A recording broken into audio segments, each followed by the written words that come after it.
कृष्ण जन्मभूमि को कब्जा मुक्त कर वहां भव्य मंदिर निर्माण की मांग को लेकर चल रहा आंदोलन अब और तेज होता नजर आ रहा है। इस प्रकरण के हिंदू पक्षकार एवं श्री कृष्ण जन्मभूमि मुक्ति न्यास के अध्यक्ष महेंद्र प्रताप सिंह एडवोकेट ने स्पष्ट कहा कि हिंदू समाज को अब एकजुट होकर आगे आना होगा, तभी भगवान श्री कृष्ण के वास्तविक गर्भगृह स्थल पर पुनः मंदिर निर्माण संभव हो सकेगा। उन्होंने कहा कि इस उद्देश्य के लिए अब भागवत कथाओं के मंच से भी श्री कृष्ण जन्मभूमि की मुक्ति का उद्घोष गूंजेगा। महेंद्र प्रताप सिंह ने बताया कि सभी भागवताचार्यों को श्री कृष्ण जन्मभूमि मंदिर से जुड़े ऐतिहासिक तथ्य और दस्तावेज भेजे जा रहे हैं ताकि वे इस विषय को अपने अपने अनुयायियों तक पहुंचा सकें। उनका कहना है कि इस अभियान को जन जन तक पहुंचाकर इसे व्यापक जन आंदोलन का रूप देने का प्रयास किया जा रहा है। उन्होंने यह भी बताया कि भगवताचार्यों और धर्माचार्यों से लगातार संपर्क किया जा रहा है और उनसे आग्रह किया जा रहा है कि वे अपने मंचों से इस मुद्दे को प्रमुखता से उठाएं। भागवत कथा के दौरान यह मुद्दा उस समय और प्रमुखता से सामने आया जब ब्रज रत्न ब्रजवासी जगत गुरु आनंद मूर्ति संत श्री कृष्ण कन्हैया पद रेणु जी महाराज की कथा में बड़ी संख्या में श्रद्धालु मौजूद थे। महेंद्र प्रताप सिंह ने उपस्थित लोगों से संवाद करते हुए पूछा कि कितने लोग श्री कृष्ण जन्मभूमि जा चुके हैं, जिस पर अधिकांश लोगों ने हाथ उठाकर अपनी आस्था व्यक्त की। उन्होंने दावा किया कि वर्तमान में मंदिर के समीप स्थित मस्जिद ही भगवान श्री कृष्ण का वास्तविक गर्भगृह स्थल है। उन्होंने कहा कि इतिहास में श्री कृष्ण जन्मभूमि मंदिर को कई बार तोड़ा गया और अंतिम बार मुगल शासक औरंगजेब ने मंदिर ध्वस्त कर वहां मस्जिद का निर्माण कराया। साथ ही उन्होंने आरोप लगाया कि मंदिर के विग्रह को आगरा की जामा मस्जिद की सीढ़ियों में लगाया गया।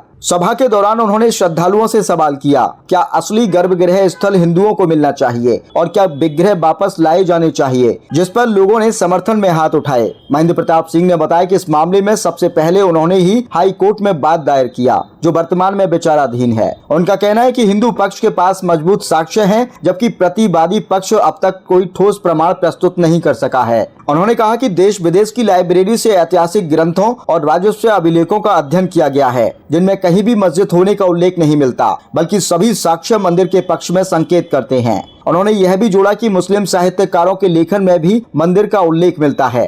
अपने संबोधन में उन्होंने कहा कि वर्तमान ढांचा स्वयं इस बात की गवाही देता है कि मंदिर को तोड़कर गुम्बद बनाया गया, जिसे मस्जिद बताया जा रहा है, जबकि वही भगवान श्री कृष्ण का प्राकट्य स्थल है। उन्होंने बताया कि श्री कृष्ण जन्मभूमि मुक्ति न्यास के बैनर तले देश ही नहीं बल्कि विश्व भर में इस मांग को लेकर आंदोलन चलाया जा रहा है और इसे व्यापक समर्थन मिल रहा है। उन्होंने यह भी कहा कि भगवताचार्यों ने आश्वस्त किया है कि इस मुद्दे को अपने अपने मंच से उठाएंगे। अंत में उन्होंने हिंदू समाज से इस आंदोलन में सक्रिय भागीदारी निभाने का आह्वान किया और कहा कि समाज को यह तय करना होगा कि आने वाली पीढ़ियों को कैसा भारत देना है। उन्होंने कुछ संगठनों पर सनातन धर्म को कमजोर करने का आरोप लगाया। साथ ही उन्होंने सतर्क रहने की अपील की और सामाजिक जागरूकता बढ़ाने पर भी जोर दिया।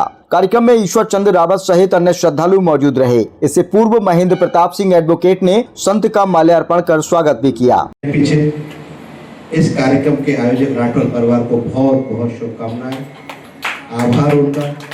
और मैं उनसे आग्रह करूंगा कि ब्रज भूमि में बुद्ध महाराज श्री के मुख से ऐसे ही आयोजन को कराते रहे। ये सिलसिला यूं ही रुकना नहीं चाहिए, ये सिलसिला यूं ही आगे तक चलता रहना चाहिए।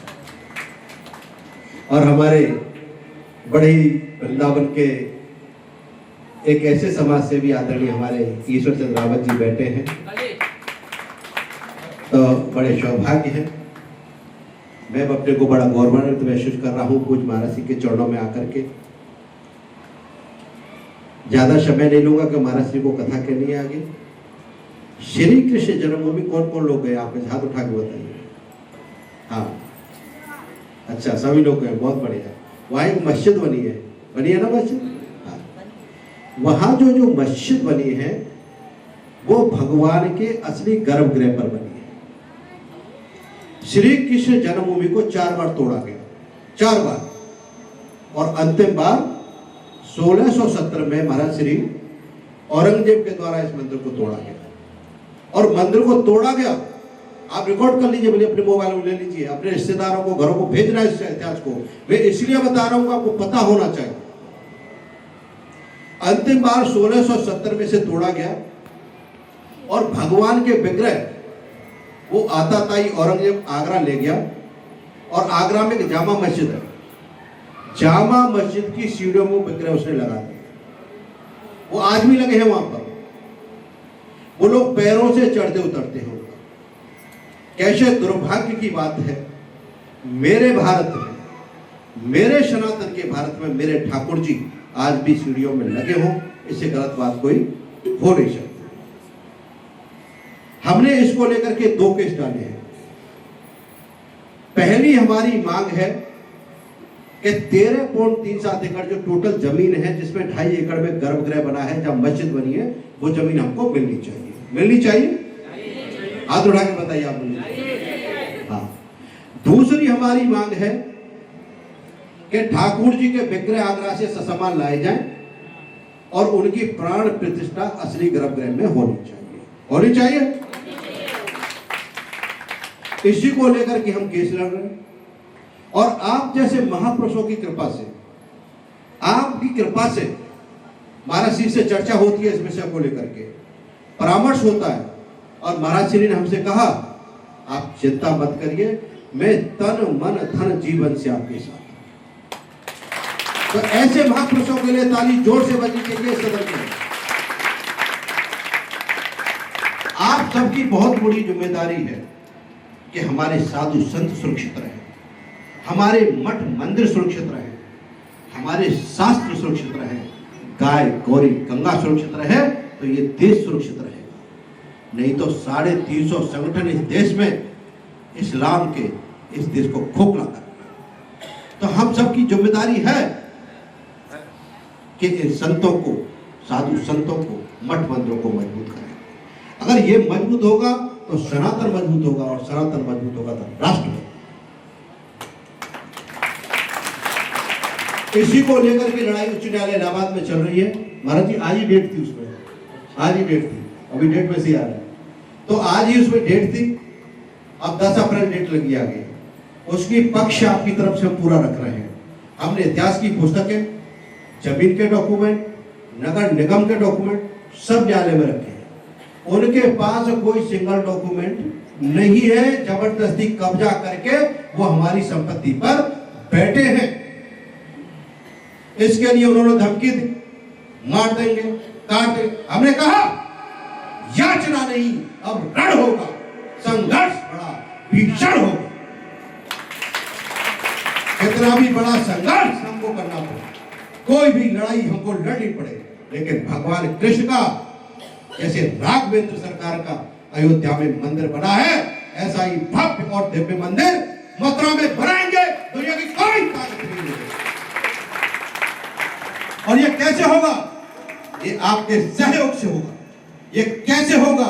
हमारे संतों के आशीर्वाद से होगा। अयोध्या की लड़ाई 500 साल चली। 500 साल की लड़ाई लड़ते लड़ते हमारे कितने ही पूर्वज मंदिर नहीं देख पाए।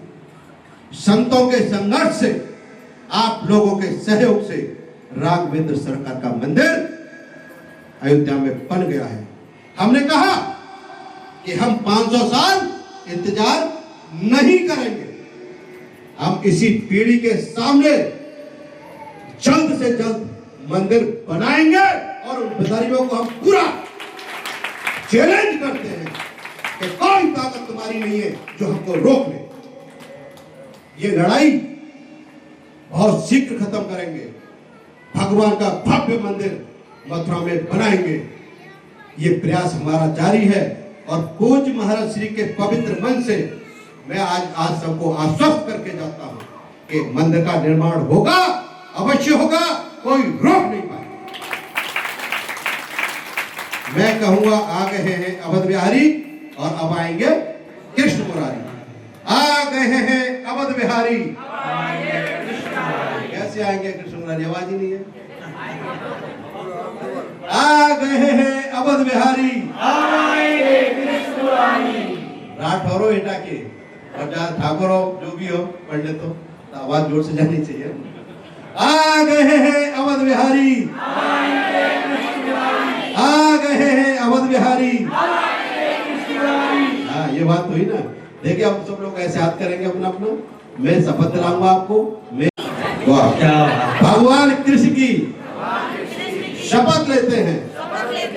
भगवान कृष्ण का श्री कृष्ण जन्मभूमि मथुरा में भव्य और दिव्य मंदिर बनाएंगे, और सनातन की रक्षा के लिए सदैव संकल्पित रहेंगे।